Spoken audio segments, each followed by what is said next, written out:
Imagine a station where you access information. Think of a station that creates awareness for national development. Imagine a station that prepares you for a bright and greater future. A station for all ages. Documentaries, classroom and television, events coverage, children's programs and variety shows.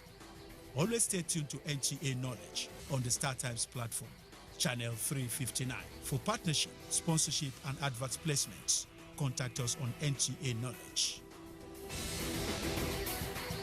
NTA Knowledge, learning to broaden horizon.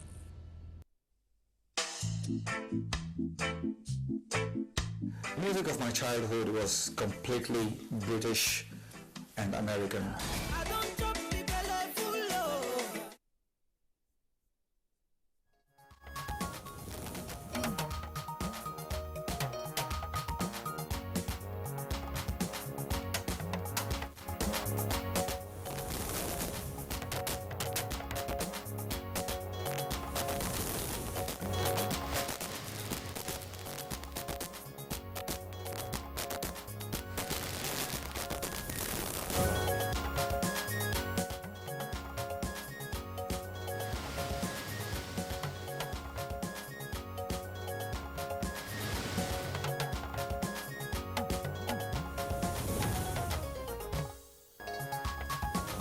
Federation Accounts Allocation Committee shares 429 billion naira among the 3 tiers of government as revenue for the month of February.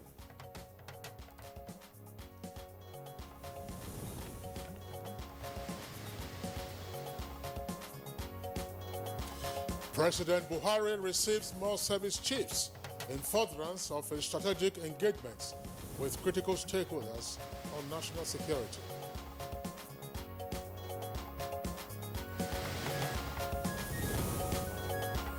Federal government condemns wanton killings in Benue. Directs security agencies to begin immediate investigation.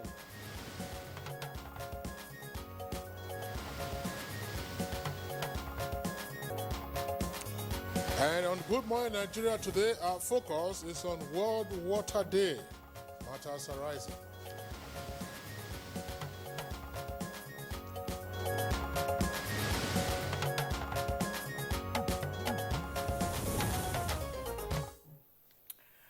Now, let me begin this morning with the words of a woman who Musa has quoted by WaterAid. All my life, everything has been about water. I want to have my bath, there is no water. I want to wash clothes, no water. I want to cook, no water. Always, everything is water, no water. Well, bless him, that's quite apt. And indeed, it's a reminder of a Slovakian saying that, quote, pure water is the world's first and foremost medicine, unquote. Not the kind of pure water you get to see in sachet. Absolutely. That's a potable water. That's well, right. potable water. Well, perhaps with more explanation, this former American president, John Kennedy, also quotes, it says, anyone who can solve the problems of water will be worthy of 2 Nobel Prizes, one for peace and one for science. Indeed, we can go on and on with quotations on water. That's because whatever is said about water redounds on the fact that water truly is life. You're sure right, Kingsley. And all this talk about water today is just because today is World Water Day. The 22nd day of the month of March is designated by the United Nations as International Water Day. And at the conference on Environment and Development held in 1992 in Rio de Janeiro, Brazil, the objective was to create awareness on the supply of clean and purified water, as well as conservation of such water for better agricultural production, amongst other things that water can do. All right. Now, the celebration, that is to say, of World Water Day is also to ensure sustainable, efficient, and equitable management of scarce water resources, both at the international and local levels. It's about taking action to tackle the water crisis that we find in different parts of the world. Now, more than 663 million people are said to be living without safe water supplies close home. and so many of them spend hours trying to trek some reasonable distances and even to queue where such water is available, and also coping with the health impacts of using some contaminated or polluted water. Indeed, of the number that you just mentioned, that is to say some 663 million persons worldwide who do not have immediate access to potable water, there are conservative estimates that 53 million of them are Nigerians. And this is in spite of the fact that Nigeria has some 250 million cubic meters of surface and groundwater. So Nigeria is ranked as an economic water scarce nation, meaning there is lack of investment and proper management to meet water demand. Well, Kingsley, perhaps the theme of this year's World Water Day, water and wastewater, is coming at a time that Nigeria is beginning to implement the water sector roadmap, which will be the tonic needed to face the challenges of some of the things you have reiterated and to tackle them head-on.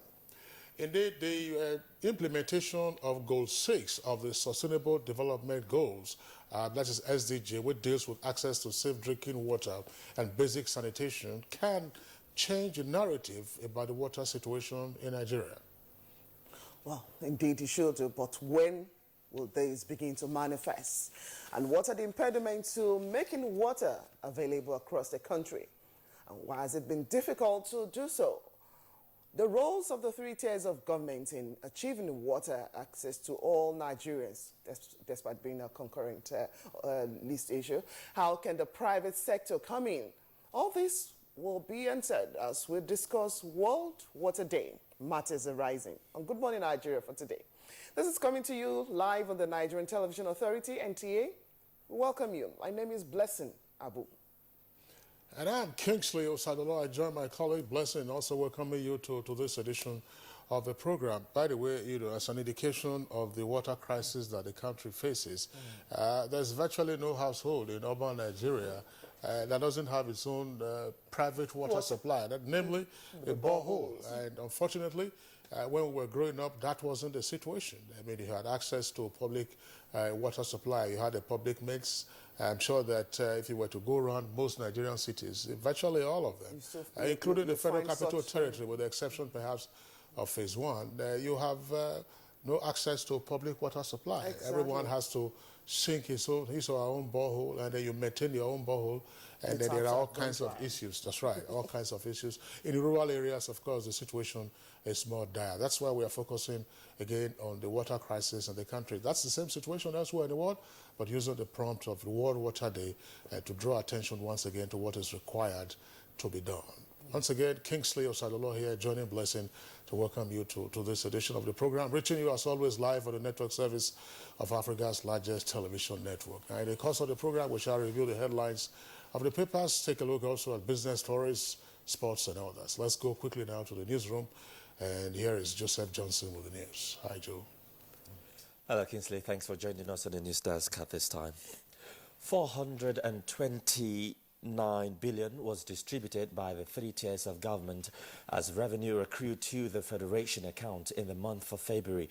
The monthly Federation Account Allocation Committee meeting, which was chaired by the Finance Minister Kim Adeosun, also saw the launch of a public sector accounting instrument, the One Book, designed to ease the accounting process of the nation's treasury. Is 246.390, distributed as follows: Federal Government 117.581, State Governments 59.639, Local Governments 23.191. To security matters now, more service chiefs were granted audience by President Muhammadu Buhari in furtherance of his strategic engagements with critical stakeholders on national security. The meeting with the top brass of the nation's military, which started last Friday, is aimed at maintaining a stable, secured and prosperous Nigeria. Mr. President is happy with the Nigerian Army, happy with the military, and we'll continue to do our work as enshrined in the Constitution. And we equally reassure him of absolute loyalty to ensure that we discharge our constitutional responsibilities accordingly. We are doing everything humanly possible to ensure that our societies are secured communities are stable, so that people can go about pursuing their legitimate aspirations without any fear. That is the purpose for which the Air Force is established, and that is what we are working to create such an enabling environment. Without security, you can't think of development. We are very familiar with that, the relationship between development and security, and we are working around the clock to ensure that we provide the enabling environment for development. Meanwhile, President Muhammadu Buhari has commiserated with the government and people of Benue State on the recent attack on a market in Zakibiam by unknown gunmen, which resulted in the loss of lives. A statement by Femi Adesina, Special Advisor to the President on Media and Publicity, says the President condemns the wicked attack and directs security agencies to begin immediate investigation with a view to bringing the perpetrators of the dastardly act to book.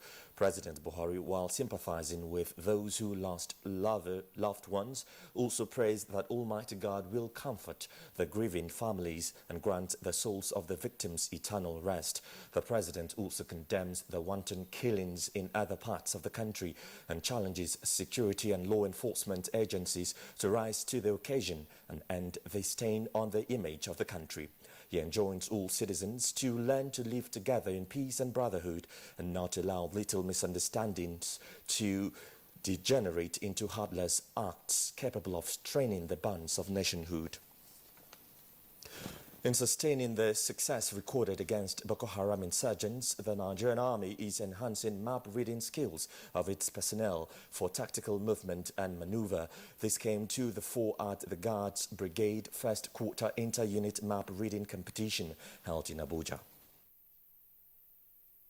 We are winning the war on insurgency in the northeast and addressing the security challenges on other parts of the country. This feat can only be sustained if we continue to train effectively. The Chief of Army Staff is doing everything possible to ensure that he creates the enabling environment for operations, training, and addressing welfare issues to make Nigerian Army one of the best anywhere in the world. The President of Egypt, Abdel Fattah el-Sisi, has called to wish President Muhammadu Buhari well. A statement from Femi Adesina, Special Advisor to the President on Media and Publicity, says the Egyptian leader also congratulated the Nigerian President on the strides Nigeria had made in the campaign against Boko Haram and other security challenges. President el-Sisi, who also expressed the preparedness of his country to assist in Nigeria's quest to overcome her security concerns, if needed, hoped that the two countries will continue to partner in other areas of mutual interest. Also on Thursday last week, President Adama Barrow of the Gambia, in a goodwill phone call to President Buhari, thanked Nigeria for her leading role in his emergence as president of his country and wished the Nigerian leader well. Similarly, on the same day last week, President Nana Akufo-Addo of Ghana called President Buhari to wish him good health and greater bilateral cooperation between the West African countries. To the legislature now, the Senate Committee on Ethics, Privileges and Public Petitions has been given 4 weeks to investigate allegations of irregularities against Senate President Bukola Saraki and Senator Dino Melaye. This followed a point of order raised by former Senate leader Mohammed Ali Ndume, who cited publications by sections of the media accusing the Senate President of importing vehicles without customs duties and alleging that Senator Dino Melaye's first degree was fake. I've seen or I've heard or read the reign of abuses on this Senate, and the misconception of the fact that we invited the custom CG based on a very unpopular policy that affects the people we represent. Reacting to the allegation at a news briefing, Senator Dino Melaye said he has 7 degrees and currently pursuing the 8th one. He pledged to submit himself to the Senate Committee for investigation. Democracy is about investigation, and no senator of the Federal Republic of Nigeria is above investigation. So to me, it's a very, very welcome development. In the meantime, the House of Representatives is to investigate the resurgence of Lassa fever in Nigeria. As a result, the legislators have resolved to invite the Minister of Health to brief the House on the causes of the resurgence of this disease and to know the next line of action by government. That mandate the committees on health institutions and healthcare services to interact with the Nigerian Center for Disease and Disease Control and designated Lassa fever testing laboratories and report back within 6 weeks. From health to immigration matters. And finally, as Nigeria joins the rest of the world to mark the 2017 World Water Day, the Federal Ministry of Water Resources is partnering with the Nigerian Television Authority on ways to highlight the symbiotic relationship between water and wastewater in the quest for sustainable development. So you may have vast expanses of water, but if you don't respect it, you may not have water anymore in a very short time. In the quest for sustainable development, and also create opportunity to consolidate and build upon the previous World Water Days. And that's it on the news for now. Good Morning Nigeria continues with Blessing and Kinsley after this break. See you later in the day. Bye-bye. If you hear a bomb explosion or gunshots of an active shooter, that might be a terror attack. At such times, always remember 3 action words. Run, hide, report. Don't try to run towards the terror scene to save the situation, because there might be a second bomb blast or another attack. Run far away and take cover. Make sure you are safe first. Yes, it is in our nature to sympathize over the hurt, but remember, only trained personnel can help in such situations. When in a secured environment, promptly call relevant authorities and help will come. For anonymous reporting, call 09630-3250-5 or 0813-2222-106. If you see something, say something. Nigeria unite against terrorism. This message is brought to you by the Federal Ministry of Information and Culture. So what's up, sweetheart? You really look like you're up to something. I have a secret. Okay. I'll be going to Europe next week. Seriously? Yeah. Like you have your visa, your passport, your plane ticket? No, not that way. Some men are helping us. We pay them, they take us through the desert, and then we cross the sea into Europe. The desert, the sea. Isn't that the route where many have died? Yes, it is indeed a very dangerous journey. In 2016 alone, 4,900 people died while crossing the Mediterranean Sea to enter Europe. Many were Nigerians. For the very few who survived the journey, they are forced into prostitution or other crimes just to survive. Eventually, they will be arrested and deported to Nigeria. Don't be a victim. Don't go this way. This is a public service announcement brought to you by NTA.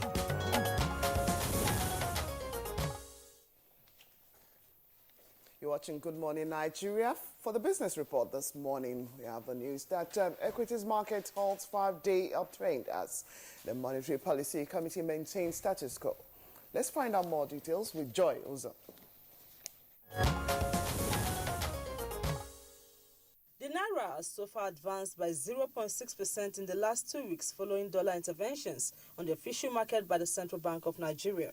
Traders on Tuesday affirmed the Naira traded at 307.50 Naira on the interbank market, almost 30% weaker than on the parallel market, where it was quoted at 435 Naira per dollar. The central bank had been selling dollars at 305 levels since August to support the Naira. However, it devalued the Naira last month, paving the way for a possible broader move to narrow black market rates. 2 weeks ago, Nigeria unveiled an economic recovery plan, including measures to relax foreign exchange restrictions in a drive to pull the country out of its first recession in 25 years. The Apex Bank has pumped not less than $1 billion on the official forex window in recent weeks in a bid to clear a backlog of demand for the greenback and strengthen the Naira. In the meantime, the CBN Governor Godwin Emefiele at the just concluded Monetary Policy Committee meeting in Abuja reassured Nigerians of a more flexible forex regime, among other measures, to harmonize irregularities in the sector. The Monetary Policy Committee reiterated its resolve to continue to pursue financial system stability.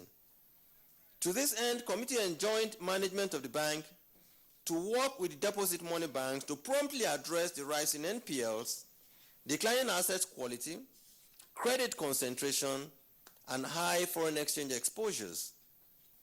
The committee also noted the benefits of loosening at this time, which will be in line with the needs of fiscal policy to restart growth.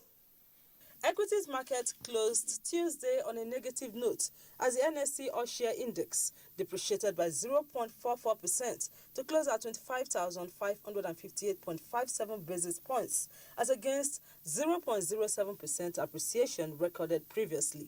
Next is a graphic summary of trades on the floor of the exchange.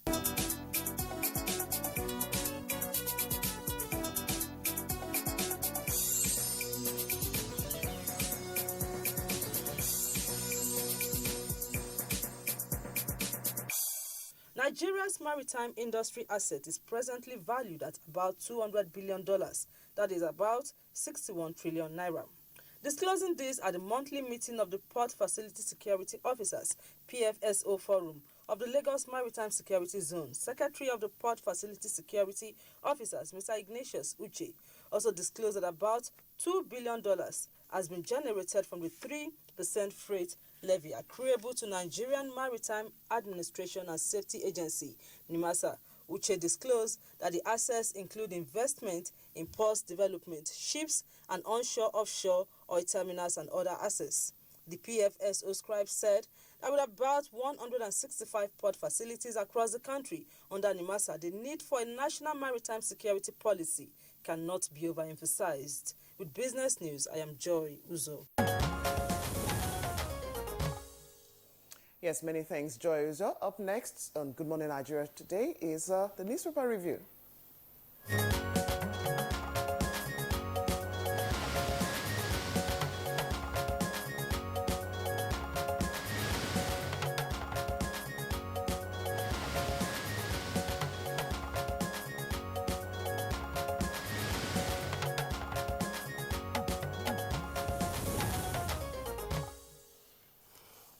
Baya Toby, as always, right here with us in the studios for today's edition of Newspaper Review. Baya, pleasure to have you.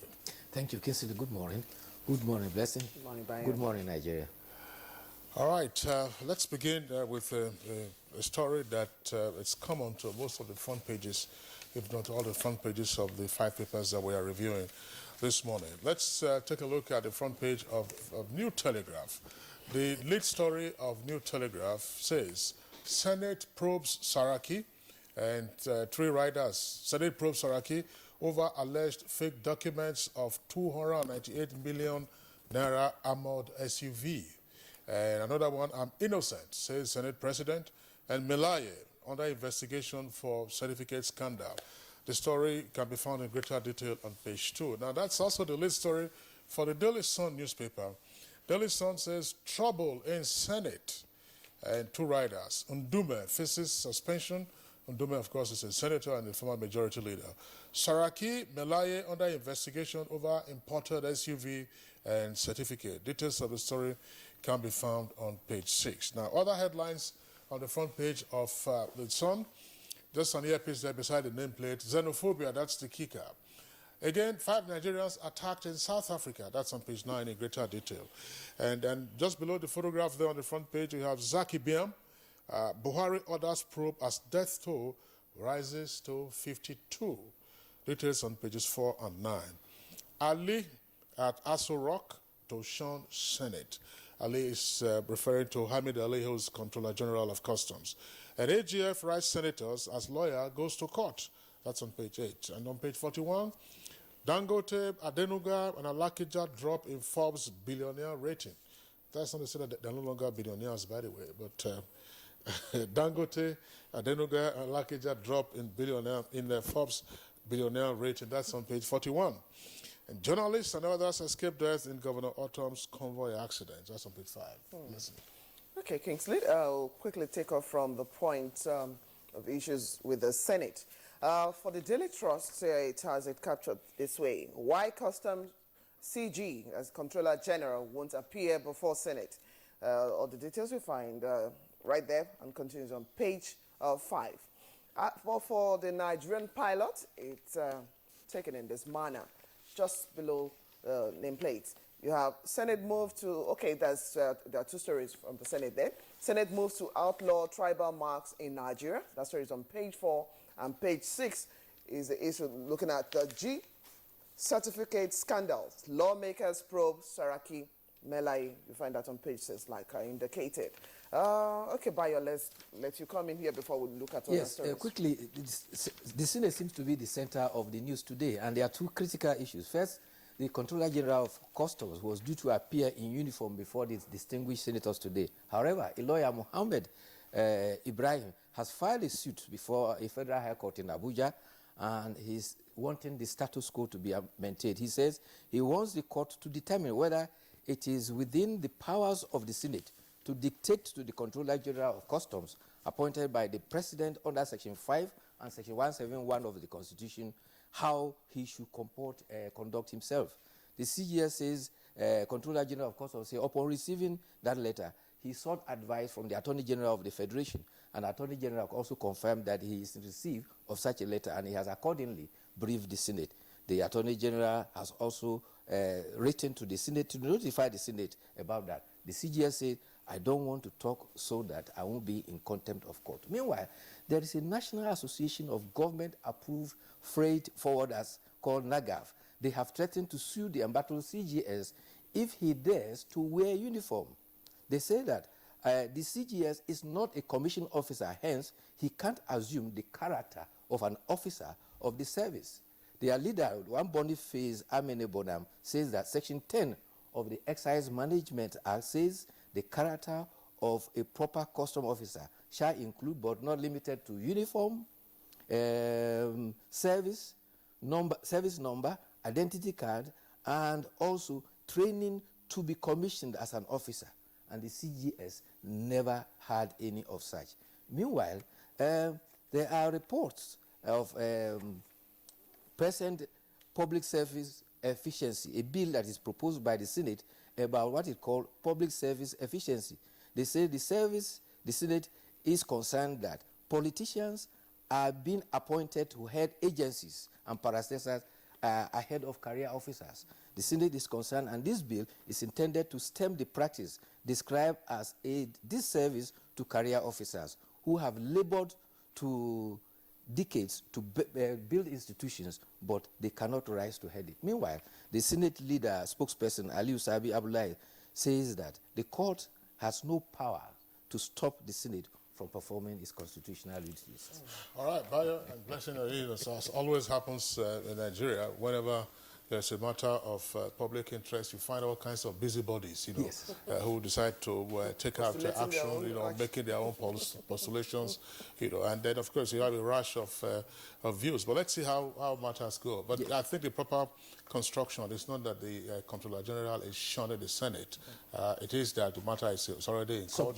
Yes, and the matter is sub judice, and it says, look, until the issue is resolved, the Attorney General of the Federation, who himself is a nominal defendant in the suit, has also advised accordingly that, look, let the matter be trashed out. He's joined as a party. Yes, he's joined. That's to say nominally. It's nominally. But let's see how the matter plays out. The other issue before the Senate also relates to the issue of the fact that the Ethics, Privileges and Petitions Committee has been given 4 weeks to investigate 2 allegations. One, whether the 298 million bulletproof car jeeps seized by Nigeria Custom belong to the Senate President, Dr. Bukola Saraki. And secondly, if the seizure was responsible for the Senate insisting on the Controller General of Custom appearing before it and in uniform. The second one was, this was based on an online media that published a report indicating that the Customs seized an armored car on the 11th of January for not paying a duty of 72 million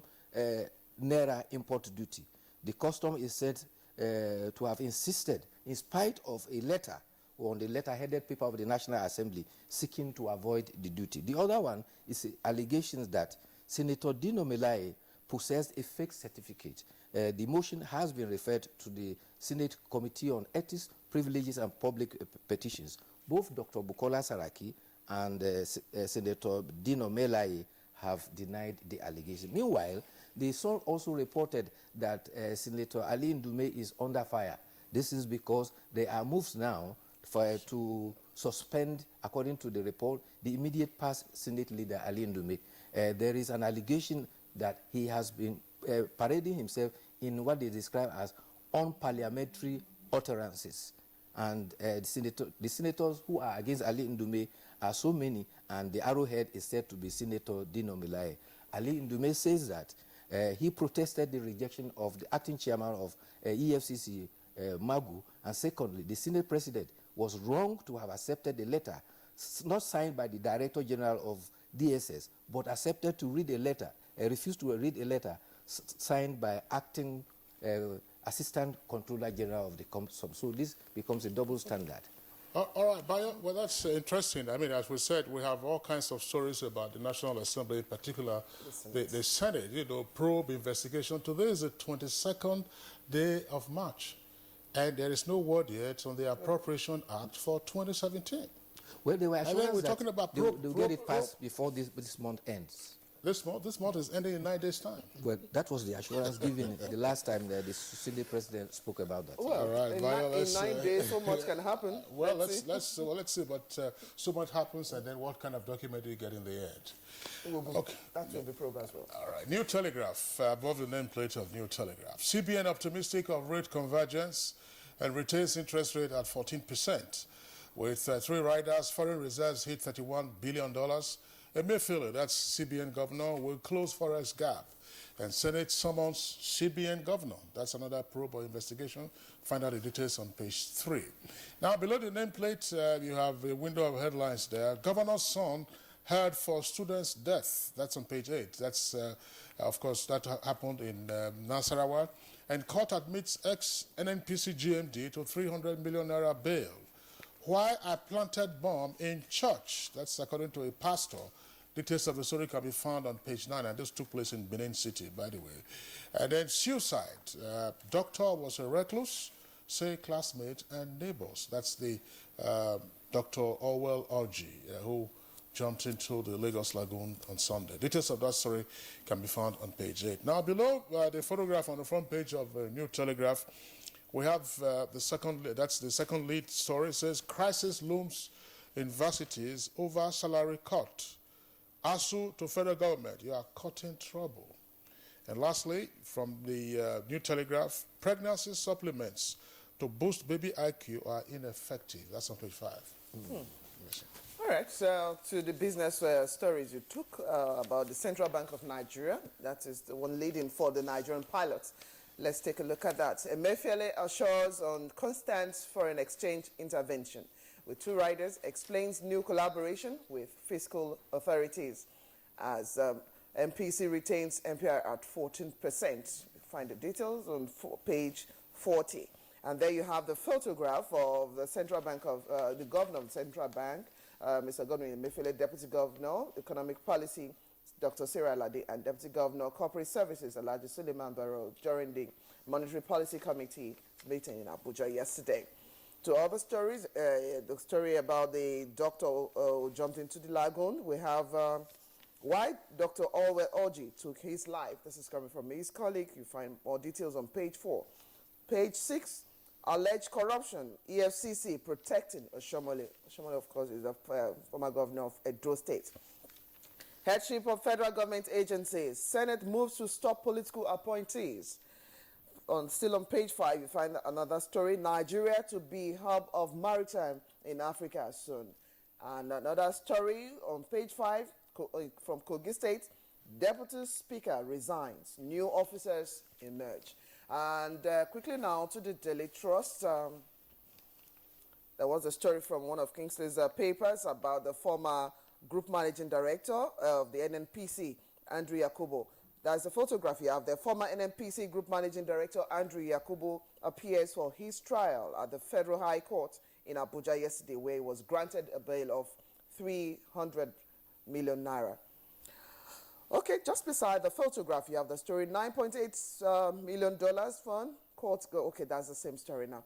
Federal government, states, local governments share 429 billion naira for February. You find that story on page 5. Buhari orders security chiefs to end killings.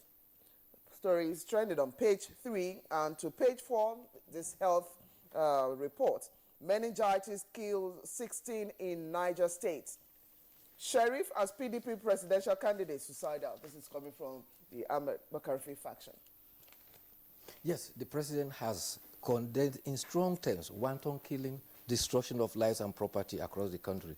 He has ordered security agencies and law enforcement agencies to stem and end the tide that seems to place no value on human life. Nobody has a right, according to him, to unjustly and unlawfully take life recklessly. He has reacted to the latest killing at Zakibia. Meanwhile, the Inspector General of Police has deployed the special forces to Benue State to investigate that. There is also a development in Nasarawa State. A JSS2 student of Government Science Secondary School, Lafia, was unfortunately knocked down by a car while he was going to purchase batteries for his torchlight, and he died. The students had to troop around the town and demonstrate in Lafia. The driver is alleged to be Hali Al-Makura, the son of the governor of Nasarawa State. The commissioner of police had to come out to clarify that Hali Al-Makura will appear in court as soon as investigations are concluded. There was speculation that he has been released. He said no, investigation is going on, and immediately it is concluded, he is likely to be charged for manslaughter. Meanwhile, the student, Amos Ovia, has been buried by the family at Mada Station. All right, Bayo, that's the most we can take, but we also have the Nation newspaper. The lead story is also on the problem in the Senate, you know, the issues rather in the Senate. That's the Nation, along with other headlines that are above its nameplate, but we can't go into all of those right now, but you can see it very quickly there. There's outrage over arrest of elite royal suspects, and Nigeria versus Senegal. You have the story that's on sports, and CBN, of course, seeking to unite the parallel and the other rates for foreign exchange. And all right, quickly, sorry, a body has been found, but it was not that of Dr. Oji. The family identified, it says it is not the body. So the police said the search continues. Meanwhile, there was confusion. Another person bearing the same name, who is also a medical personnel, his family was worried, and he had to come out and say, no, it was a case of mistaken identity. Well, yeah, that's true, but I don't know. It's a sad story, but merely seeking to use the clothes the person wore last before he or she disappeared to identify the individual would appear to be unscientific. I mean, they said he was wearing a pair of chinos and a long sleeve shirt. That's what the driver said. And the body that was recovered from the lagoon at the Oniko end was wearing a pair of jeans and short sleeve shirts. Couldn't there be some other positive medical way of identifying the individual? But right, so I'm sure the search continues. Sad development, you know. All right, so that does it for our newspaper review segment. Bayo, thank you for being with us. Thank you for having me. It's Good Morning Nigeria. We'll take a short break now. When we return, we'll be dealing with World Water Day and why we still do not have potable water available to the majority of Nigerians.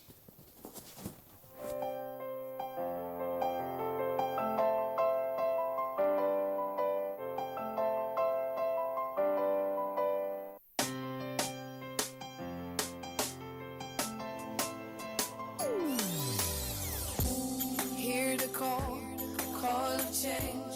Stand up, Nigeria. Change is here and it's going to stay. Change begins with you. Oh yeah, make we go. Dirty so let the change begin from within. Look at you, Ogeruola. Change begins with you and me. Change begins with me. Change begins with me. Change begins with me. When Kayode Kukoyi was a year old, he contracted the polio virus, which attacked his nervous system, leading to irreversible paralysis.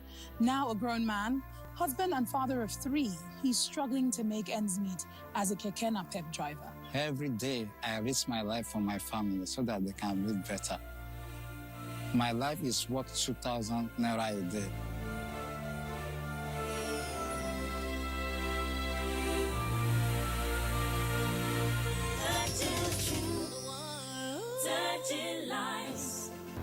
NTA Properties Investment Company Limited, a subsidiary of the Nigerian Television Authority, specializes in creating comfort in all areas of life, such as real estate investments, that is, land, houses, and office spaces, mass leasing, savings and loan scheme, household items and car loans, and so much more.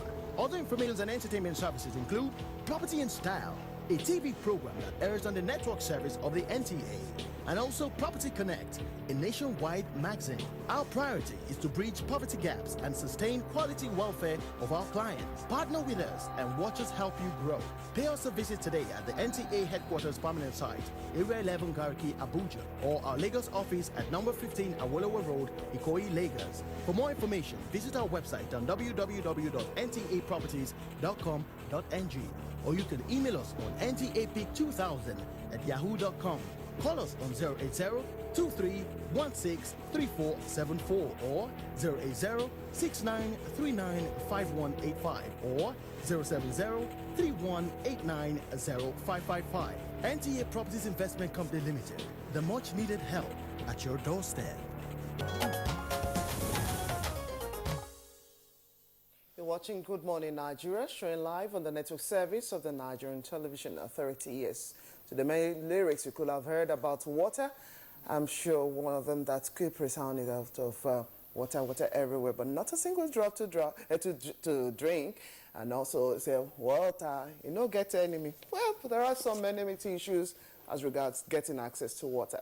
Now, let's take a look at this background report from Oyeyemi Ajayi, taking a look at this day's World Water Day and the matters arising.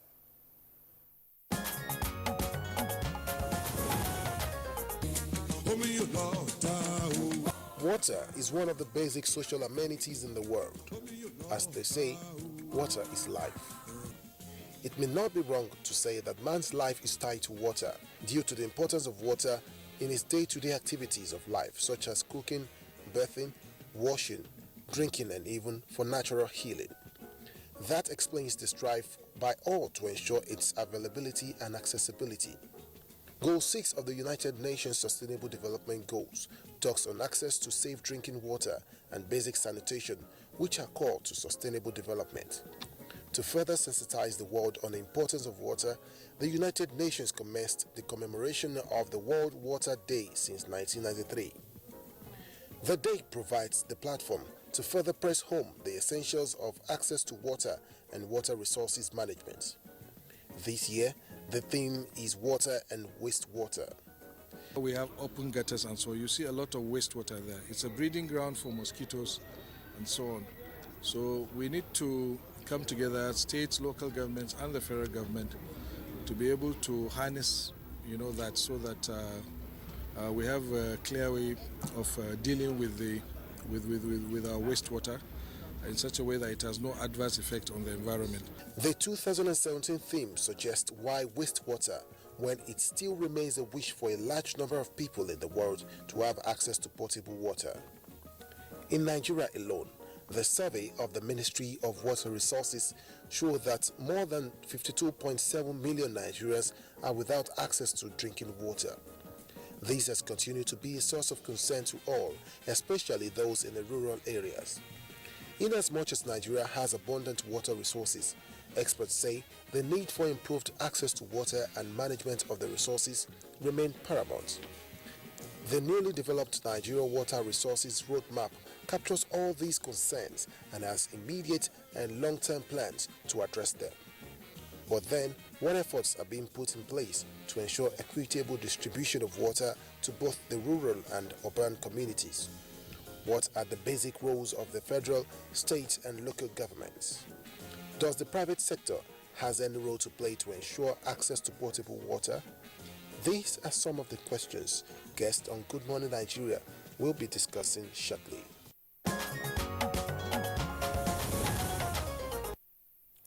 All right, thank you very much there, Yemi Ajayi, for that background report. Of course, Blessing Water in Oga Enemies by Fela Anikulapo Kuti, one of evergreen and hit songs of the 1970s, I believe. I'm not quite sure what year it was caught. Now we have guests with us here in the Abuja studios as well as at remote locations to discuss matters arising on the occasion of today's World Water Day, or this year's World Water Day. First, would like to welcome at this time the Honorable Minister of Water Resources, Malam Suleiman Adamu. Honorable Minister, pleasure to have you join us on Good Morning Nigeria. Good morning. Okay. And then we also have joining us from our Kaduna Network studios, fairly familiar face on Good Morning Nigeria, Dr. Emmanuel Adano, Executive Director, National Water Resources Institute, also based in Kaduna. Dr. Adano, pleasure to have you join us again today. Thank you very much, and happy World Water Day. All right, thank you very much, Dr. Adano. And in our Ibadan studio, we have Chief Isaac Ishola. He's a Commissioner for Environment and Water Resources, your state. It's our pleasure to have you, Chief Ishola. Happy celebration. One who loves water, and of course we all need water. Well, we'll be joined from two other centers, Enugu as well as Sokoto, in the course of the discussion. But let's get back to starting off from the home notes. Yeah. That's right. Honorable Minister, I mean, it's World Water Day. We had it last year. We've had it for a few years running now since the celebration started. And two guests have said happy celebration. But certainly for millions of Nigerians, it will not be happy celebration. Some persons have had to trek several kilometers today to get their water. And a number of us have also had access to self-help in the sense that there is no access to the public means. You have your own borehole, and I'm sure Blessing, if not the Honorable Minister and several other persons watching this program right now. So World Water Day, what does that mean for us? Well, good morning once again, and let me join my colleagues in saying Happy Water Day. Yesterday we had a trek, and there were lots of catcalls by people on the street saying, "Where's the water?" And I took note of that. Well, the World Water Day was instituted by the United Nations, and the first World Water Day was celebrated on March 22nd, 1993. And since then, it's been happening every year, and every year there is a theme. Last year, of course, it was water and jobs, and this year we're talking about wastewater as the theme. What it means is just to make the world aware of the importance of water in all aspects of our lives. For instance, the report from last year indicated that 70% of all the jobs in the world are somehow associated with water. It's a way of also highlighting the importance of water and related issues. So this year we're talking about wastewater, means issues of conservation and how to treat and dispose.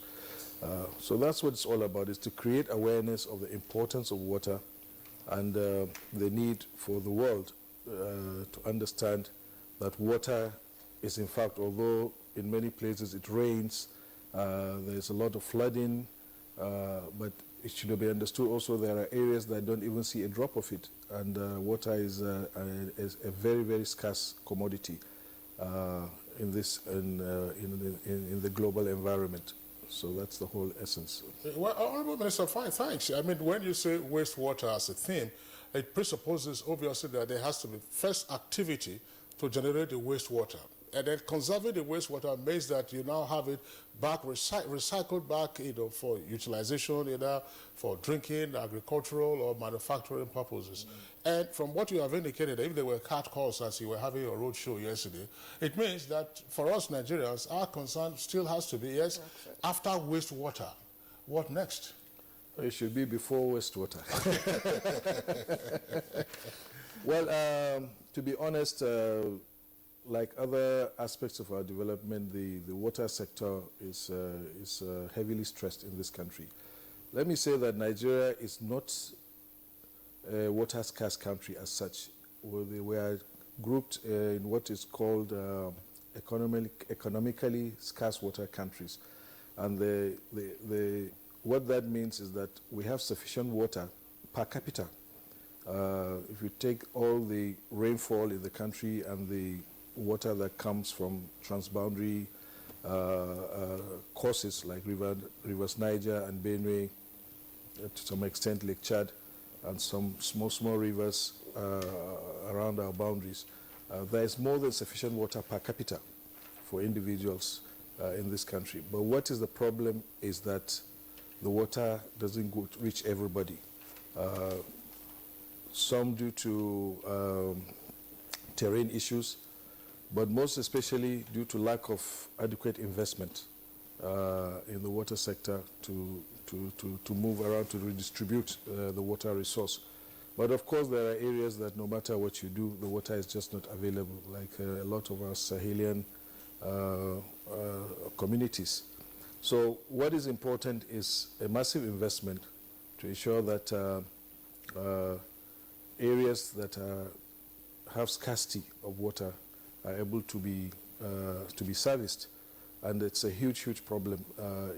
There's a whole catalog of problems why water is difficult to be distributed. But essentially, it's economic. We have, like I mentioned, lack of investment. But even where we have schemes, we have low capacity.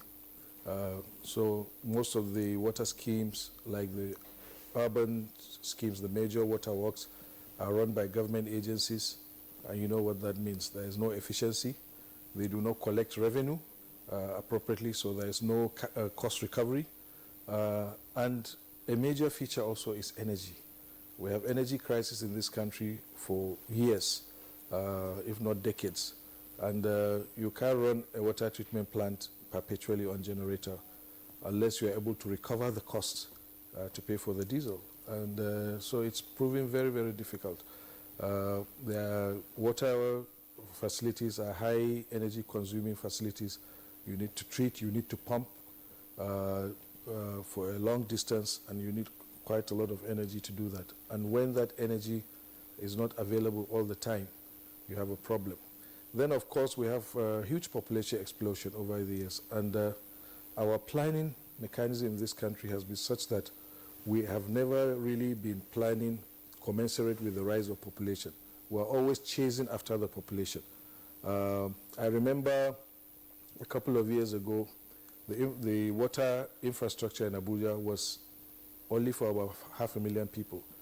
And at that material time that I was aware that the population of Abuja was about 1.5 million. So, so like 3 times. So those are some of the issues, and they are quite challenging issues. And unfortunately, we have not developed the local technology to be able to manufacture water equipment.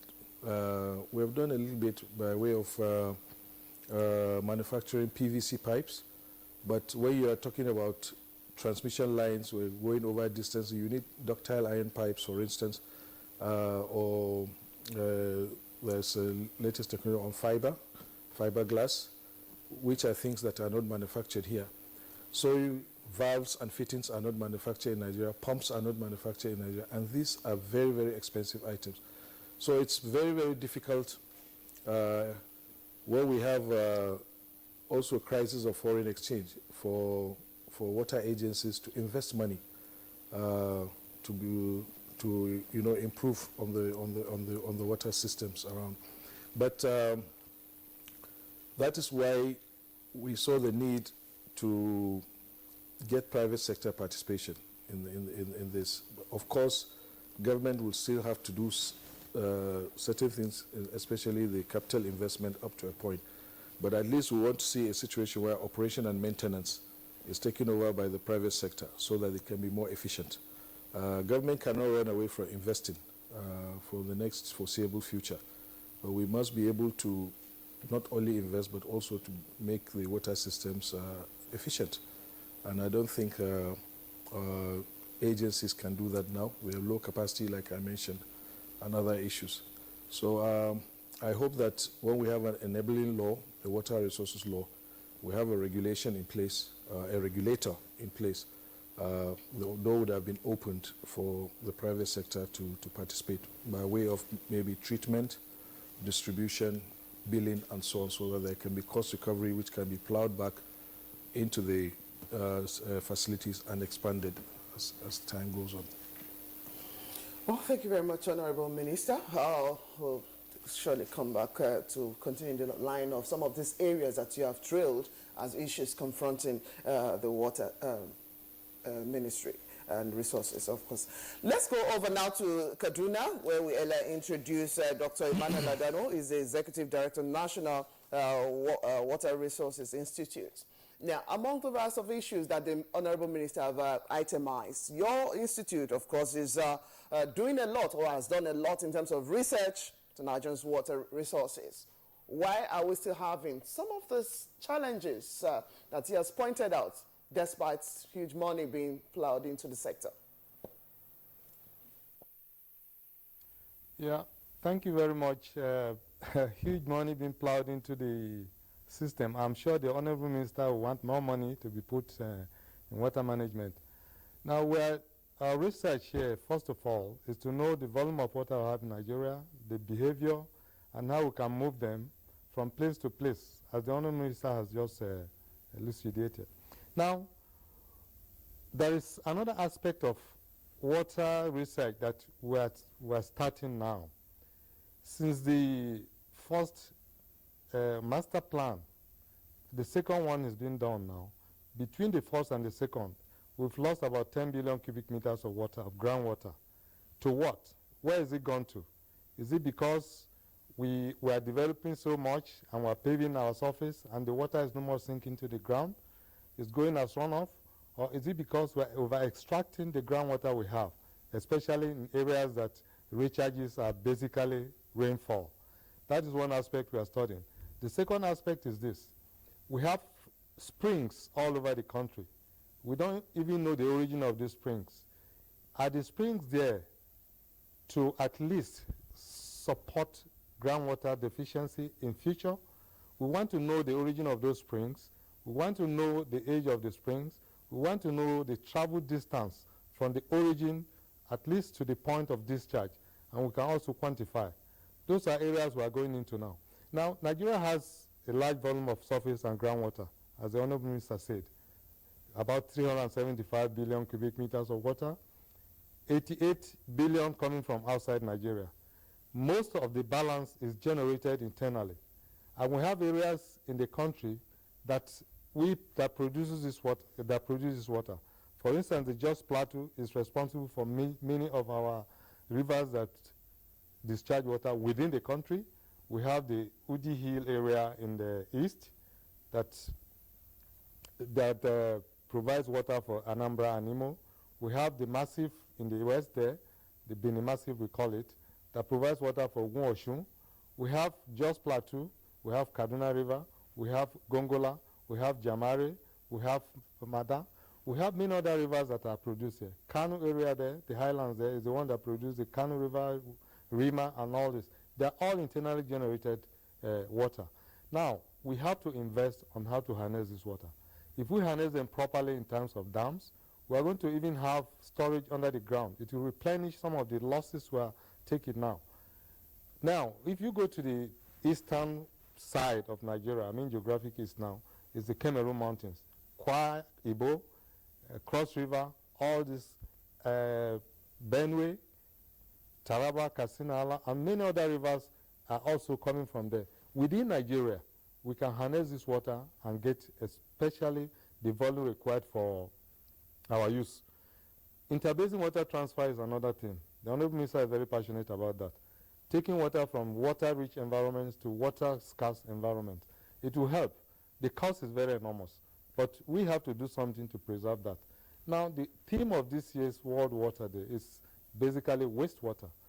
Wastewater, what is wastewater in terms of definition? It's just the water that has been affected adversely by anthropogenic activities, either domestic, commercial, municipal, or agriculture. Now, if such water is unusable, then we don't have it as part of our potable water. But pollution is a function of development, and the country has to develop. So we are going to be polluting our environment continuously. So the question of wastewater management is very, very important. So it stands against pollution, but pollution is the index of development. All the developed countries pollute more than the non-developed countries. So it is an assignment for us. We have to now plan against development that is going to provide a lot of pollution, and our wastewater will keep increasing. So we have to be very careful in managing this. But the total volume of water for our use, now I think we have enough to start with. But with growing population, as the Honorable Minister says, we are going to have per capita reduction in water. And that per capita reduction in water is very important. So the only way we can catch up is the rate at which we circulate this limited volume of water across the human beings we have in the country.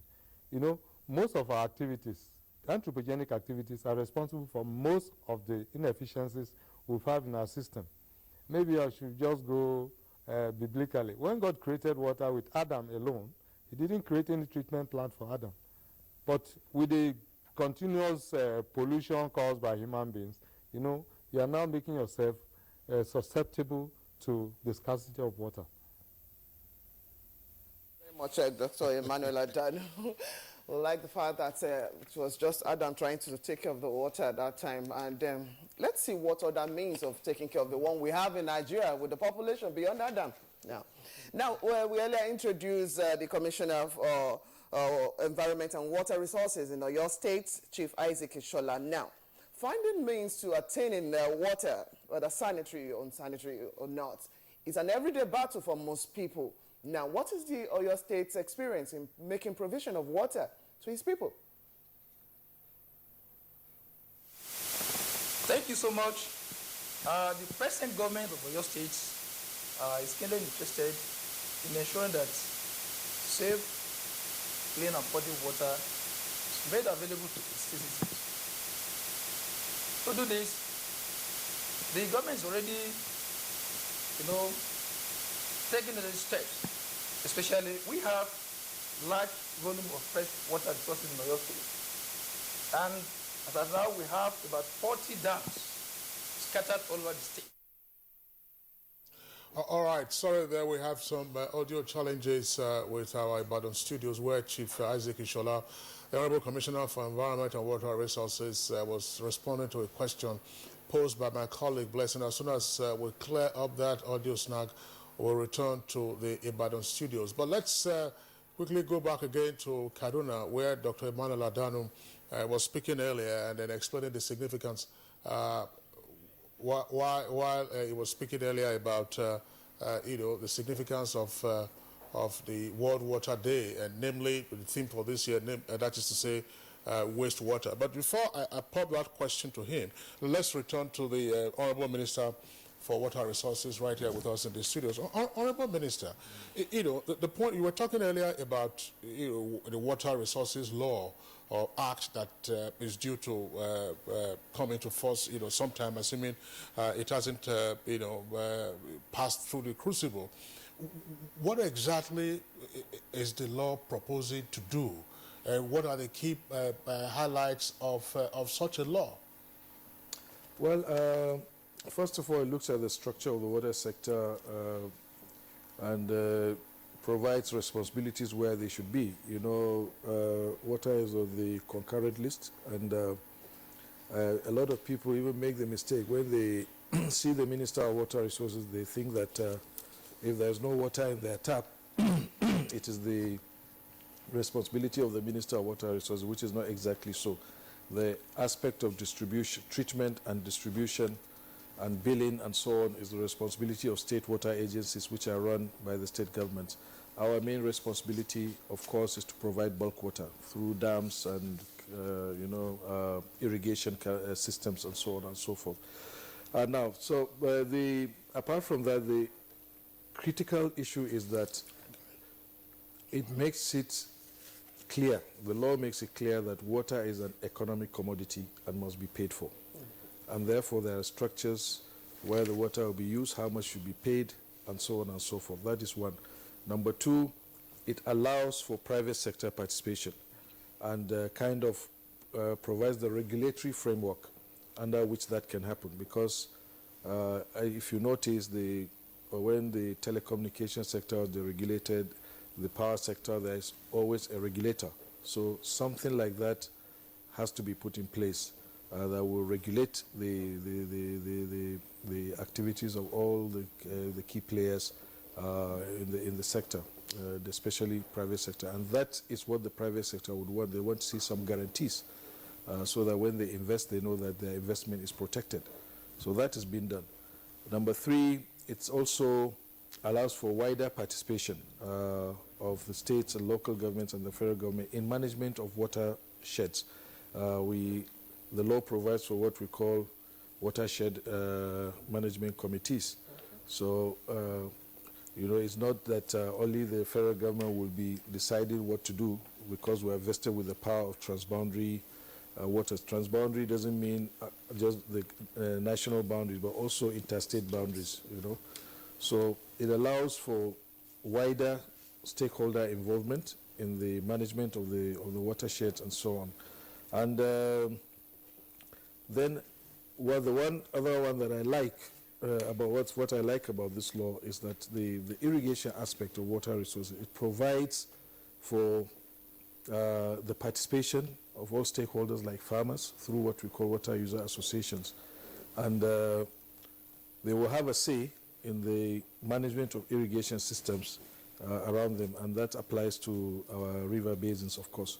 So these are some of the major highlights, and of course it identifies all the relevant agencies, the River Basin Development Authorities, Nigeria Hydrological Service Agency, Nigeria Integrated Water Resource Management Commission, and of course the National Water Resources Institute, among other things. Is there a timeline for the takeoff of some of the critical aspects of the proposed law? For instance, with regard to the conceptualization of water as an economic commodity and the idea of giving guarantees to potential private investors. I'm asking this question because, again, from our experience, there's usually public resistance to the idea of the commercialization of a public good. If people were going to ask you, say, look, what is the next thing you are going to bring? Are you going to now start telling us that the air we breathe is an economic commodity? So when is this likely to take off? Is government going to say from the get-go, water is an economic commodity, private sector, you go in there, then you have all kinds of usurious rates that they have to pay? Well, I think the issue is just to reinforce these things under the law. There has been no enabling law for water resources law for the country. What we're just doing is just to put this thing in a proper legal perspective. But all the things we are talking, probably apart from these water user associations and catchment management committees, all other things have been going on. Of course, we've been billing. Water agencies have been billing for water, although people don't want to pay. But the law will now strengthen that that aspect so that agencies and private sector operators will now have the basis to, you know, apply to enforce those tariffs and so on and so forth. If you don't pay your water bill, you know, when Minister, people will pay for what service they get. You just itemize that even these facilities or amenities are not even there for most populace usage. If I have to sink my bottle, why would I need to come and pay for a facility that is non-existent or is not even functional? Thank you for talking about boreholes, because that's one other aspect. The issue of all the proliferation of boreholes will have to stop because it's not helping the groundwater resource. And well, I know it's a case of which one comes before, with the chicken or the egg. But to do all these things, I mentioned earlier that huge investments needs to be made to ensure that you give confidence to the people that yes, that if they pay for this, that they will get better service. So it's just a confidence thing. Before, maybe 30 years ago, 40 years ago, the situation was not like this. So all that I'm saying is that a lot of the aspects of the law are already in place. What we just need to do is to give it some teeth. Well, Honorable Minister, when you say you're giving aspects of this law the required muscle and teeth, I'm wondering, in practical terms, when you say, look, now water is an economic commodity, you're going to have private players with regard to reticulation, that is going to involve some massive reconstruction. I mean, you're going to turn the cities virtually upside down, roads, highways. I mean, that's going to be a huge cost. Who pays that initial cost? Is it the investor? Are we going to be faced with the same situation as you have with power supply now? Yeah, well, things went wrong. The concept of the electricity sector was good, but I think a lot of things went wrong. I cannot say that I'm also an electric consumer, and I know I'm paying through my nose, but there has to be, people need to have confidence in what the authorities are doing. The authorities have to invest a lot of money. Even the investors will not come, of course they are going to look at all their calculations, their projections. If it's not profitable for them, they will not come. So that is why I said the government, and when I mean government is at least, now federal government is involved at least with with FCT, but state governments need to invest a lot more money into the sector to carry the infrastructure to a certain level that the private sector will be comfortable to take and be able to operate efficiently, make some returns, and use some of these resources to continue to expand the system.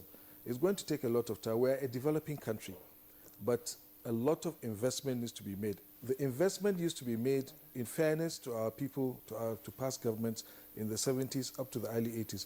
But I think we ran into trouble when the exchange rate went haywire. Since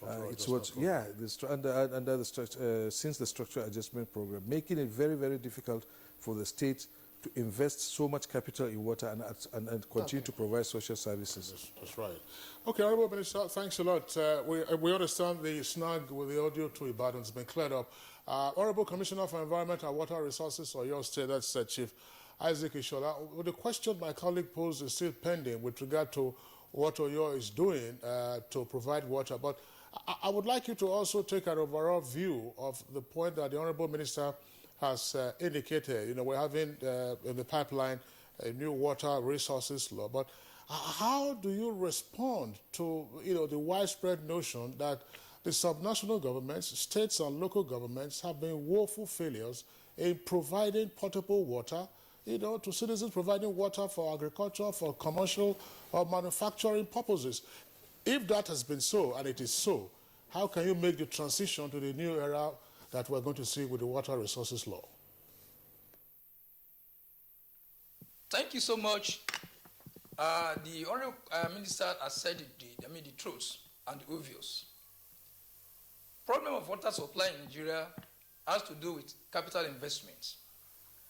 We have abundant surface and underground water resources. However, getting them to where we want them is a kind of availability of infrastructure facilities. It requires massive investment. And again, in our state, the state government has taken so many proactive measures at ensuring that safe, clean, and affordable water is provided to its citizens. For instance, in recent time, the government has decided to expand the water supply schemes. We have 40 dams approximately in your state.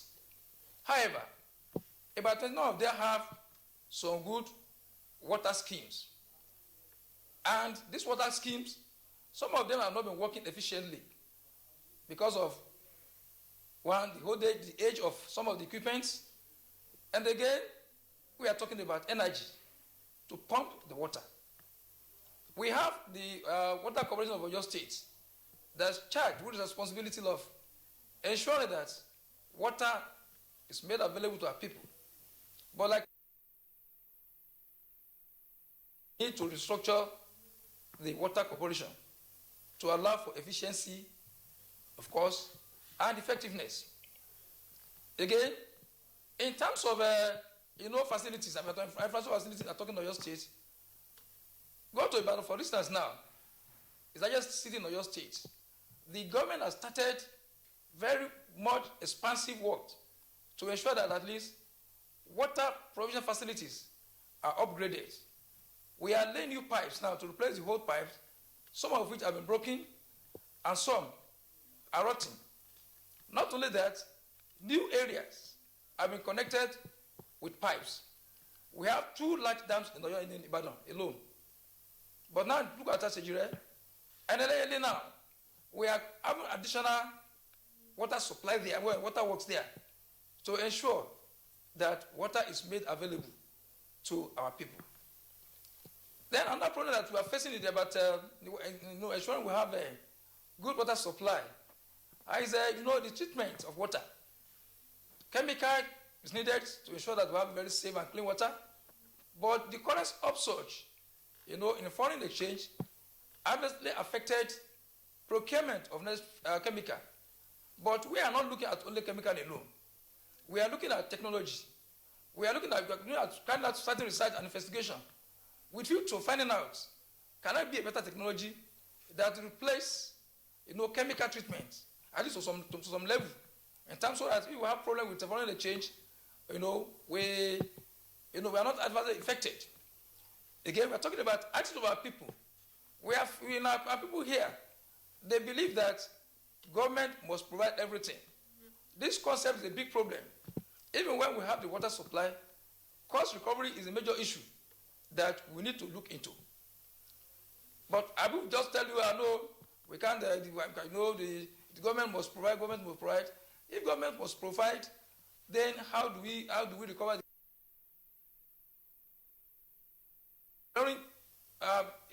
vigorously the possibility of PPP all over the world? That is what is in the vogue. For instance, now we are thinking of having a very big switch in Ibadan. So we have been trying to link with some international organizations with the view, to having a partnership that assists us in having effective, clean, and safe water in your states. Shola, thank you very much.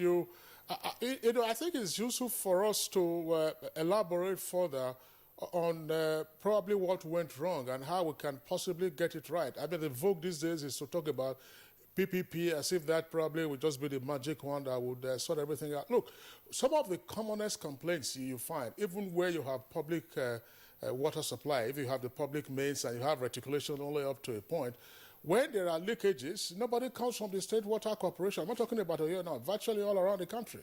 Nobody comes from the State Water Corporation, to say, look, this is a problem, this is a leakage here, let us fix it. New estates are opening up daily, and then there is no extension of water infrastructure to those areas. You were talking about Asajire Dam. Probably it's an indication of how poorly we have fared. Asajire Water Corporation of Ibadan used to have a football club, and he had a great midfielder, one guy named Adebowale. Of course, nobody talks about that now, the Asajire babe. So exactly where did you get it wrong? Ibadan used to be Nigeria's largest city before it was knocked off that by Lagos. Where did you get it wrong, and how do you think states can key into the new water resources agenda being articulated by the federal government? Like I told you initially, the Asajire Dam, has been a very long dam, and the government invested so much in the project. But like I said, the issue of investment, some of the equipment we have in the Asajire Dam, they are old, and replacing them requires a lot of investment on the part of the government. Considering the dwelling income of the government,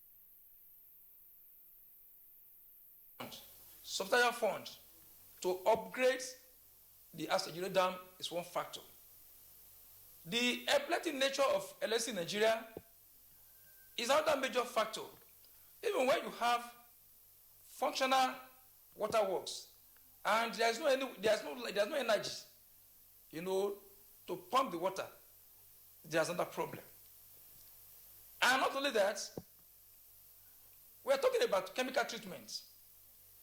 And for now that government is, the state is trying, is partnering with the federal government in such a way that these new policies that the government is coming up, the federal government is coming up, the state will key into it. And the way forward, like I've said initially, is that we don't have any choice than to restructure our water system and water corporation and management in Oyo State. We have to restructure. Government parastatal is, it's normally run like, okay, with a lackadaisical attitude. It's government property, it's government money. So by the time we complete the social process on grant, where you have the water, you pay for it. As you get it. And when it's structured to such a way that we have some partners that are working, that build so much inefficiency. At that point, everybody will sit up, number one. Number two, cost recovery will be the target. Once you can be able to recover your investments, the cost you have spent in procuring this water, I'm very sure that at summer, we have more funds available to carry out more major expansion that will facilitate more water supply into our system. Shola, Commissioner for Environment and Water Resources in all your states. We'll move over now to Sokoto studio, where we have been joined by Alhaji Arzika Tureta. He's the Commissioner for Water Resources in Sokoto State. Alhaji Tureta, thank you for joining us on the program. And quickly too, yes, the issue of recovery, the issue of facilities, equipment, and the most important, that water is still not getting to the large populace. What is the Sokoto State doing differently to achieve this water provision for all? Good morning, Nigeria. First of all, there is an Igbo adage that he who gives scholar gives life. I'm changing it to those who give water gives life. In Sokoto State, we are blessed with enough water. Apart from the smaller dams on rivers, we have Sokoto River, and we have Lug dams, apart from the federal government dams. We are blessed with Goranyo Dam and Baklodi dams. All these dams assisted us in having raw water. The main thing we do is to treat the water using chemicals to give it to our people. They drink good and sparkling water. And all over the state, we have enough water. Because the Honorable Minister, through his office, we are now happy. When he came to Sokoto about a month ago, we went round, and he has seen the effort the state government is doing in terms of water supply. The government of Sokoto, I think we are the third in the budgetary allocation this year. The governor himself is always visiting our work.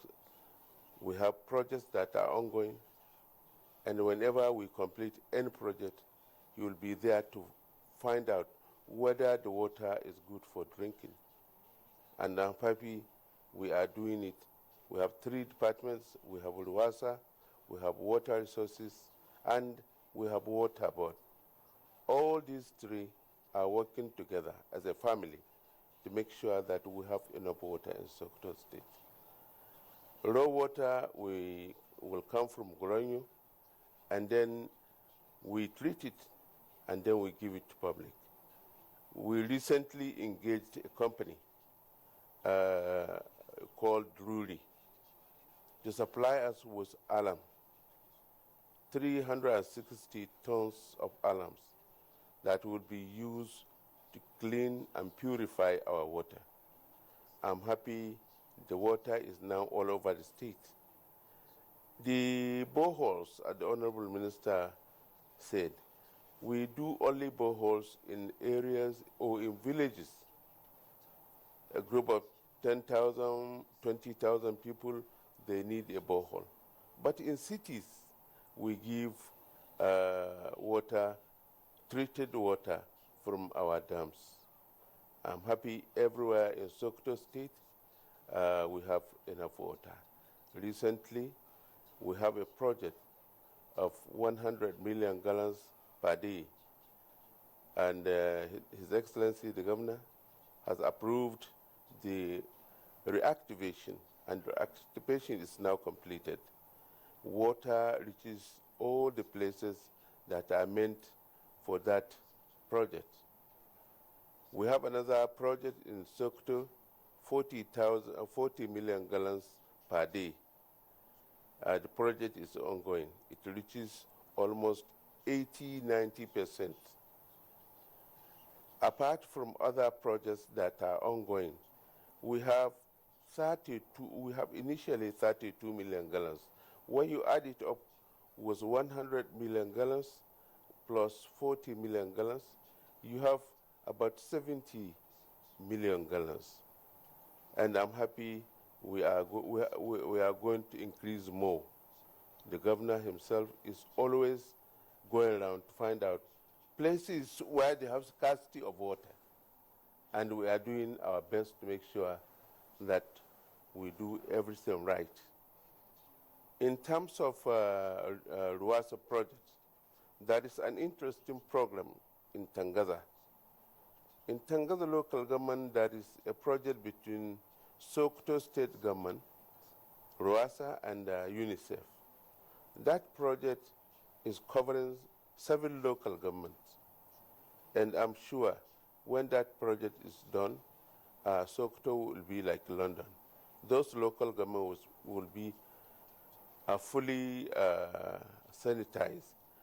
The project started in Tangaza now. In Tangaza, all the local government is ODF, open defecation free. Nobody will go out and sit down and go in an open place to defecate. No, everybody has a toilet facility in this house. Even if you are a stranger, you will have your own toilet where you can go and use yourself. So I think we are doing our best in terms of sanitation and clean water to people of Sokoto State. Yes. Alhaji Azika, thank you very much. I mean, you paint a very rosy picture of public access to water supply in Sokoto. Perhaps this is the same for both the urban and rural areas. But one issue that the Honorable Minister has talked about, as well as the Commissioner in Oyo State, who is still with us from our Ibadan Network Center, has to do with cost recovery. So who pays for the water that is supplied? And how is it paid for? How do you recover your money? Honestly speaking, we have a problem. The problem is nonchalant and lackadaisical attitude of our people. They drink water, they don't pay. And when you go, they tell you they were in APC, they voted for APC. And by so doing, I put off a committee. This committee is to go around the state, capital particularly, house by house, because we have people who are misusing our water and they don't pay. Several houses, they have large dumps or large reservoirs inside their houses. Then we have car wash, block industries. All these people, a committee has been set up to go around, register them, so that they will continue to pay the water rate, because the government is spending a lot in providing this water. Therefore, the money has to be recovered. Those that are having table water, pure water, a lot of companies in Sokoto State with NAFDAC registration are now selling water without paying the rate to the Ministry of Water Resources.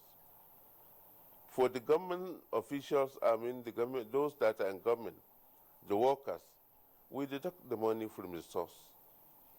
But for individuals that are not in government, they don't want to pay the water rate. But I am sure with this committee I set up, we will find ways of resolving the problems amicably. Alhaji Adzika Tureta, Commissioner for Water Resources, Sokoto State, would like to thank you for joining us on the program this morning. Okay, when we are done taking a look at the response from our viewers, we will be joining the Enugu studio with another guest right there. But let's take a look at the tweets we have already. Kingsley? Now we have this from Innocent Yawa James. It says that if great philosophers describe water as life-supporting substance, then we should give it more respect. From engineer A.B. Onotu, it says our governments need to do more to make water available to the people. And Dele Jack Solomon, when we improve our maintenance culture, certainly there will be equal and uninterrupted distribution of water supply in Nigeria. Well, this individual might just be one of those giving catcalls to the Honorable Minister yesterday. He said, Comrade Tomori, water is not available, talk less of accessible. Now, we have this from Bowe Precious. Says, morning to you all. In fact, government attitude towards providing water and other basic needs is zero. So government must wake up if truly they want to do their work. Another tweet from Innocent Yawa James. Water is medicine, food, life, which is a basic and a priority of any serious nation. Sorry to rural communities in Nigeria, even to the urban.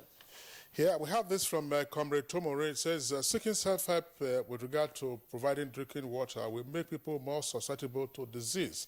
Government should rise to the challenge and make potable water available. From Festus Akinboyewa. Happy Water Day to Nigerians. Hope water-rich regions of Nigeria will remember water-poor regions of Nigeria and stop wasting water. Otega is the availability and as well as accessibility of water in Nigeria is a complete failure. Now, from Uche, it's my minister. There is no water in Imo State, and there is no single borehole in Abueke in Hite, Uboma of Imo State. Please help us. This one is from Jack Solomon again. It says, over 1,400 children under the age of 5 in Nigeria die daily from causes linked to lack of potable water and poor sanitation. From Sani Michael Omakoji, Honorable Minister, how do you intend to encourage private sector to participate when power sector is in perpetual comatose? And then we have this from A.S. Filani. It says, good water will not be accessible if the government continues to ignore water boards.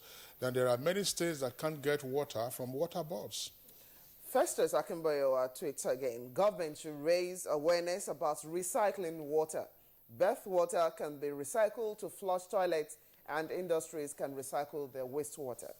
And this one again from Filani. He said, I see building big capacity solar boreholes in local government areas as the only solution if water boards cannot be maintained by state governments. And this one from Gunyaka Foundation. Say, Honorable Minister, good morning. We use money to look for money. Invest in water and see if we will not pay for it. We are tired of Merua.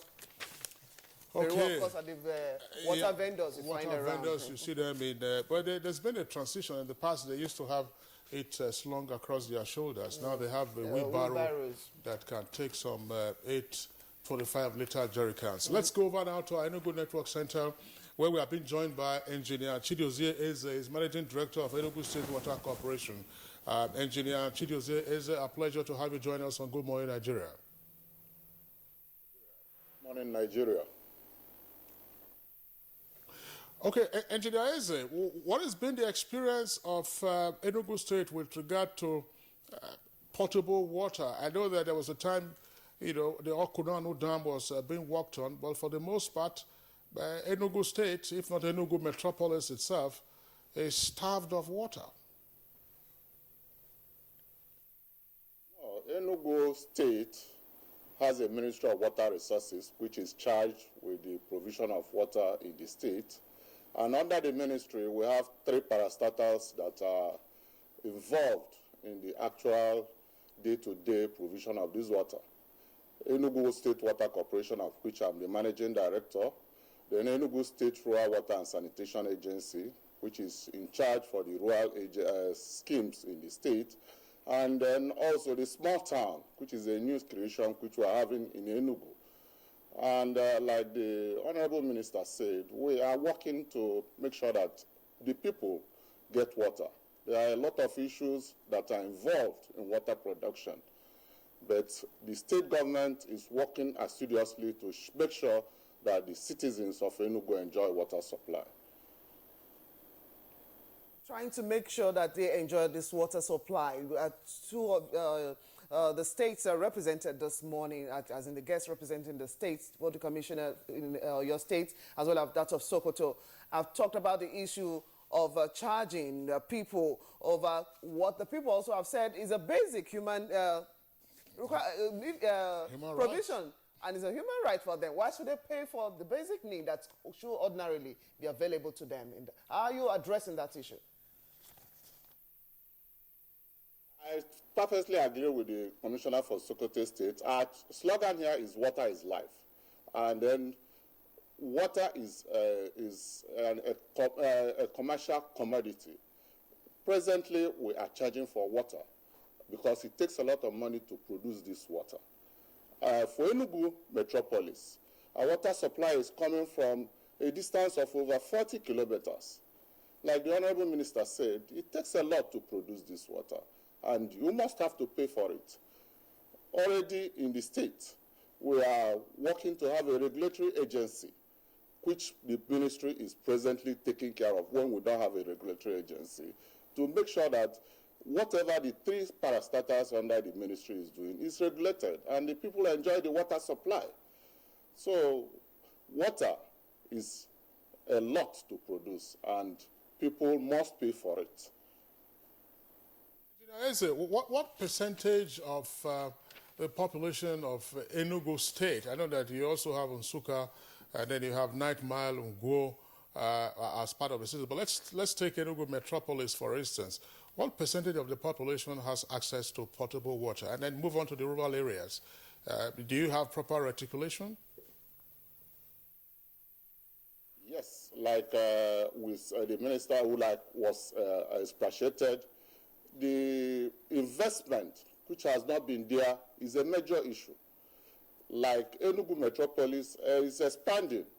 We are relying on the old pipelines that has been there, and the state government is also working, is talking with the French Development Agency to source funds, because in terms of now the states don't have money, you must look for funds somewhere to get these things done. He's talking with the French Development Agency to source funds to see that water supply, especially in Enugu Urban and Nsukka, is improved on. Then also, the facilities in our water scheme at Uji and Ajali is also worked on, because these facilities are old. The equipment need replacement. The pumps, like has been said by earlier on, is not being produced in Nigeria. The foreign exchange is not there. So we are looking for areas where we'll get funds to get these things done. For Enugu Metropolis, the coverage is not much because of the existing pipeline on ground. And we need a lot of investment to expand this pipeline, change the old asbestos cement pipes to UPVC pipes, which is the only thing that is being produced in Nigeria. But for the big transmission lines from like Dr. Lion and HDPF, these things are not produced in the country and needed to be imported. So a lot of funding, which is the major issue. Then in terms of power supply, the present power we are getting from the public power supply, both in quality and quantity, is not even enough to carry our old pumps, especially in Ajali. So this is part of the issues. When you are talking of the population being covered, not being much. But in terms of population coverage, for areas where we have the present pipeline distribution network in Enugu Metropolis, we are doing our best to make sure that the people get potable drinking water. All right, Engineer Chidiozie is the Managing Director of the Enugu State Water Corporation. We'd like to thank you for being part of our discussion this morning. You joined us from our Enugu Network studios. Thank you. Okay, now we have additional tweets coming in from our viewers. Let's take those tweets very quickly. Festus Akimboyewa tweets again, says, government should stop providing free water that encourages preventable waste. The way our population is growing, free water is not sustainable. Okay, Sayani Michael Amakoji, rather than celebrating World Water Day, we should be rather mourning and reflecting as a nation for failing this far. And then we have this from Ibn Bature. Says, for almost 4 years now, there's no supply of water in my Sabo area. That's because of the damage caused by flyover at roundabout. Come to our aid. Sabo where? Where is that? Which Sabo? Because there are several Sabos. Yeah, too many Sabos in the country, but you didn't indicate where exactly you are tweeting from. And from Inusa Adamu, he said, absolutely, water is everybody's business. Therefore, change begins with you and me. And James Soluwatosin tweets, I think water boards should make it a point of duty to provide potable water for Nigerians, especially those in rural areas. Inusa Adamu again, sir, Honorable Minister, what are you doing on Biu Dam, Borno State, and irrigation in generally? Now, it says, well, this is from Ibn Bature. I think that's, well, this probably makes it clearer. Ibn Bature says, stop deceiving Nigerians. In general, there is no water supply all over Sokoto. For instance, the area of Gobrirawa and Emia are not, the areas are not enjoying water. This one, again, I take that Ibn Bature says, stop deceiving Nigerians. In general, there is no water supply all over Sokoto. For instance, the Gobrirawa and Emia areas are not enjoying water. Okay. But unfortunately, we've signed up yes, we'll sign them off. Yes, AS Filani has this tweet. Niger State has many dams, but I keep wondering why the government cannot maintain the water board and provide the masses with good water and light. And then we have this from Eze Chukube. Please, we'll pardon you. I mean, it's breakfast time, perhaps for some people. Open defecation is a problem Enugu has along its water channels. Then from Ikechuku Okalu says there should be an explanation on how we deviated from municipal water supply schemes to the proliferation of boreholes. All right, let's return to Dr. Emmanuel Adano. Dr. Emmanuel Adano, I mean, you're Executive Director of National Water Resources Institute. Let's look at an aspect that is probably political, if not sociological, as well as moralistic. There is a view widely expressed that, in general, the political elite, those who've been in charge, often see, water resources as a gold mine. In other words, if you are in charge of water, they see it as an opportunity rather than providing water, but to make easy money. And that's why we are having the persistent challenges, why you don't have reticulation, why we cannot invest in adequate infrastructure, we cannot fix problems that we have with our water supply. How has the attitude towards providing public water supply by those who've been in charge been such a nagging headache for us over some decades now? Thank you very much. My Honourable Minister is seated with you. If he admits culpability to the problems, it's just because he wants to be, I think, modest. The federal government is trying a lot to provide the raw water, which is its responsibility. If you go around the country today, you have dams scattered all over the places. Now, there are other towns in states in the country that are situated right at the bank of rivers. They don't need dams. The rivers are perennial. They have huge discharges. All they need is just to take the water and treat. Federal government has come to the aid of some of them to even help in financing partially the treatment plants. Now, reticulation. Sometimes they tell you that reticulation is a problem. Yeah, but if you have, let's say 20 naira today to reticulate 1 meter, tomorrow if you have another 20 meters, you have 2 meters. So every year they should make it a point of duty to reticulate a bit those who already have access to the raw water provided by federal government. If you go around, we can tell you that we have volumes and volumes and volumes of water controlled for use We know today we are discussing, basically, what we are discussing today is water consumption by human beings. But that's not the only thing we need. If you have water, for a dam for multipurpose use, 70% of it will go for irrigation. But the amount that we need, we know human beings are the primary target, the first target. We know that. But I don't think that the politicians are doing anything just to, it's not a gold mine, so to say. The other minister is very disturbed if he cannot provide this water. He has the ideologies, he has all the laws and all this, but the money is not made available. There's no way he can satisfy his conscience and also cover extensively what is supposed to be done. Now, the person from Sokoto, the commissioner there, gave a very nice panegyric. I like to hear that from any commissioner. If about 20 of our commissioners say this, then we'll have less problem.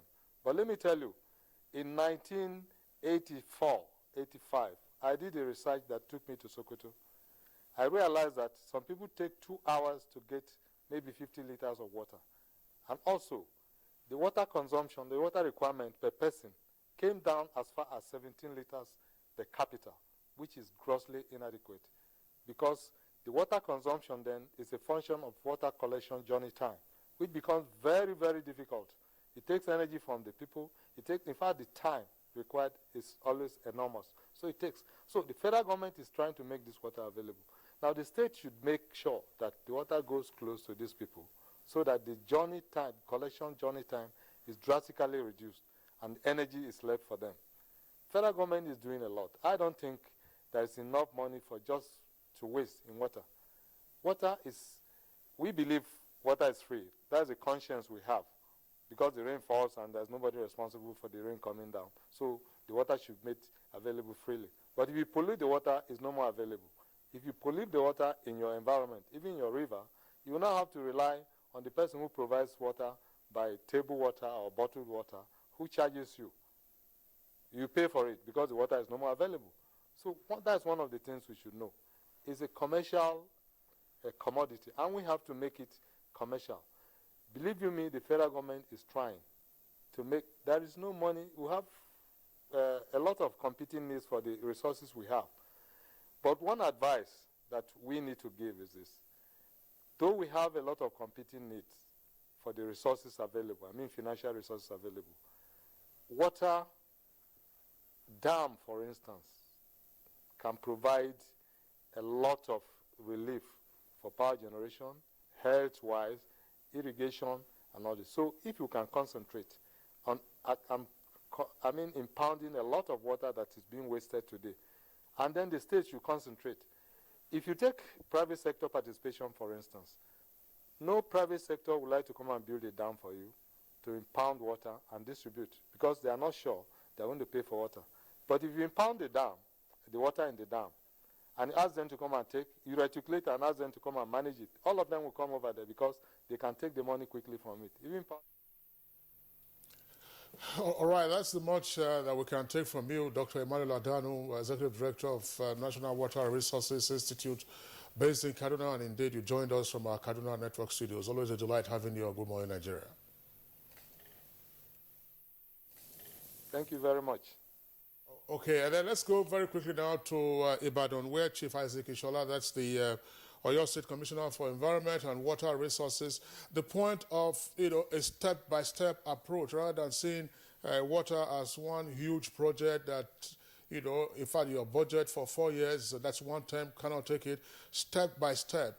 When are we likely to see that, and how are you bringing in, or how can you bring in local governments into this whole idea? Thank you so much. As at now, I think the government, we have about 10 mini water works that's already in the pipeline. And by the grace of God, work will soon commence. And I've said earlier, I think it's just the issue of fund. This year, this 2016 year budget, I scattered all over the local governments. But I'm talking about states that are getting about 5-6 billion naira every year from federal government. The money reduced back, the money reduced, no access to funds. So what we're trying to do now is that at least Let us use our agencies, especially the Rural Water Sanitation Agency, to see how we can encourage motorized boreholes in some areas where they are in dire need of water. And again, the mini works that we have started, some of them will be completed very soon. We have one in the Igana area there in Okeogun, the one at Ele Dam, and more of our dams. Like I told you earlier, that we have about 40 dams in Oyo State. The effort now is to ensure that we have some mini water works that are not all that expensive attached to these water works. So at the end of the day, the rural water supply will increase, and water sanitation will also increase. We are encouraging also the private sector to participate in at least assisting us, joining us in the completion of the water works that we have. Well, there's no way that we want to do the issue of water works alone. However, we are now trying the local government, the state government, partner together in such a way where, we synergize together, we cooperate together, and to ensure that our people have safe and clean water. That would be awesome. Chief Isaac Ishola, Commissioner for Environment and Water Resources of your state. It was a pleasure having you on the program this morning. All right, Honorable Minister, so much has been said from the various parts of the country. We visited your final word, really. The Raskata project, you undertook different tours recently, and I'm sure you are perplexed over. So let's take a look at what to do in connection with the states as well as other the subnational levels. Thank you very much. I will tell you that the federal government has done a lot and is doing a lot. As I'm talking to you, we have over 40 dam projects ongoing that we're trying to complete within the next 2 to 3 years. The states need to be up and doing. The problem is that they succumb to populist ideas and quick fixes. And that's why there's so much proliferation of boreholes at the expense of more sustainable water schemes. They are running away from providing alarm. They are running away from cost recovery activities. States must sit down and plan. The political leadership must sit down and plan water projects 10 years down the line, 15 years down the line, and start working on them. And subsequent leadership, even after elections, should understand the importance of water and continue from where the previous government has stopped. But every politician today wants to do a project and commission it. And such large, especially urban water schemes, there are schemes that you cannot complete in 4 years. But are you doing it for your benefit, or are you doing it for the benefit of the people? Plan. And when you plan, you also have your cash flow projections. All this problem about lack of coverage is because we don't plan. If you plan, and just like the director at National Water Resources Institute was saying, take few steps every year. I will invest 100 million this year or 200 million. Go innovative and they'll continue. In the next 10, 20 years, you have coverage everywhere. And people also forget that some distribution networks are old. If you go to Kano now, in the Nasarawa area, a lot of the secondary and tertiary distribution network was put up in the 40s. I know over the years they've tried to do some of the secondary pipelines, but I don't know, I'm not sure about the tertiary, some of them have kicked up and so on. And finally, please, if people are rushing to buy credit for telephone, why shouldn't they pay for water, which is the basic ingredient of life for them? So people should understand their priorities as well. We've been talking so much about state governments and local, but what about the consumers themselves? Appropriate pricing. Yes, of course. Is the pricing for telephone appropriate? Okay, Honorable Minister of Water Resources, Malam Suleiman Adamu, I delight having you today on our program, which is World Water Day. Thank you very much. Okay, that does it for our discussion segment. We'll take a short break now. When we return, it will be time for us to close. Money is sweet, but how sweet it is depends on a few variables like how ready you are to handle the many troubles and goodies money brings your way.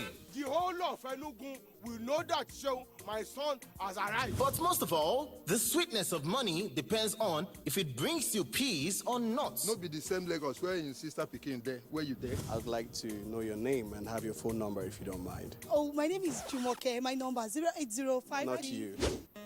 Talking to Beautiful right here. My Pekin Don Hammer. Another milestone episode in your rib-cracking comedy. Professor John Bull. Be a bird for me. Fly to Malay with like a kilo, what you would call like 2.2 pounds of powder. And showing at 8:30 p.m. every Tuesday and Friday on NTA Network International and Star Times. Over and out. Brought to you by Glow. Welcome to the new speed of life.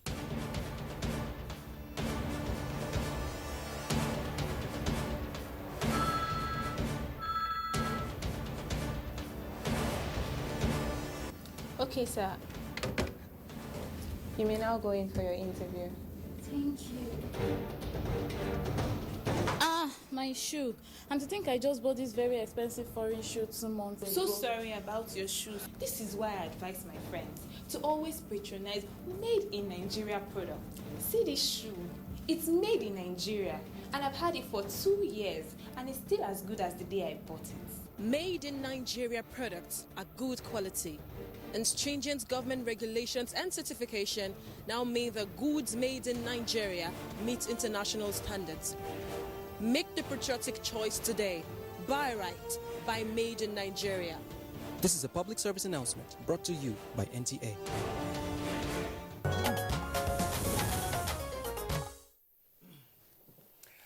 Well, just in time to have a quick check on the weather prospect for the rest of today. Today's weather segment.